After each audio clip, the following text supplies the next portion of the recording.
my name is Morgan Larson. Welcome back to my blog. Today's topic is how we value a home. How do we determine how much a home is worth? Is it a bank telling us? Is it an appraiser telling us? The answer is really no. The ultimate answer is whatever a buyer is willing to pay for a home is how much a home is worth. There are four factors that go into what a buyer is thinking about when they're going to purchase a home. There's external factors, internal factors, supply and demand, and location. So when a buyer approaches a house, the first thing they notice is curb appeal. If the house is attractive and looks well maintained and is landscaped on the outside, the value of the home rises. Things that a homeowner can't control that are affected would be things like if the sewer's not maintained, if the water source isn't maintained, if there's power lines, things like sidewalks and gutters and so on also affect a home's value.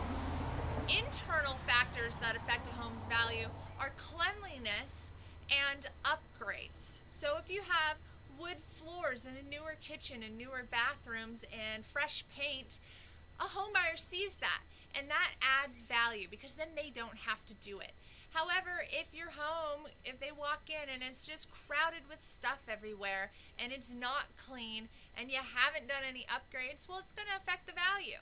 I'm not saying that you can't still sell your home or that a buyer's not willing to buy it, but they know in their head that it's worth less because less is done. Supply and demand is a little trickier, and we've got some fabulous examples from the last 5 years. In 04, 05, and 06, houses were just flying off the racks like they were the hottest items, right? So if you were a buyer, you really had to be on top of it when making a decision, because pretty much if a home came on the market that was within reason, within your budget, and was sort of what you were looking for, you needed to make an offer, and you needed to make a strong offer. Otherwise, that house would be gone to someone else. However, in 2007, all of a sudden, people were losing jobs and the homes were foreclosing. So suddenly we had a ton of supply and very little demand because there was fewer people who could actually afford a home. And then of course lending guidelines got stricter, so it was even more difficult to get a loan even if you wanted to buy a home.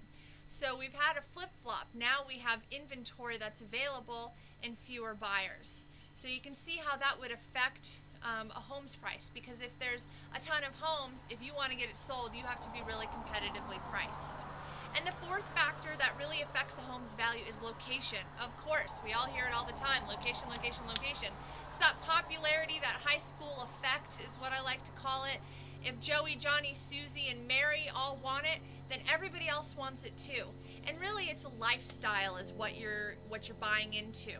If you really want to live in El Dorado Hills, you've got a certain lifestyle in mind. If you want to live in Midtown Sac, there's a separate, different lifestyle. But they're each valued, and it is something that a buyer considers when they're purchasing a house.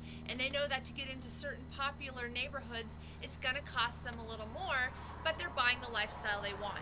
So I hope this makes it a little bit clearer for you on the factors that go into determining a home's value. External, internal, supply and demand, and location are your main things.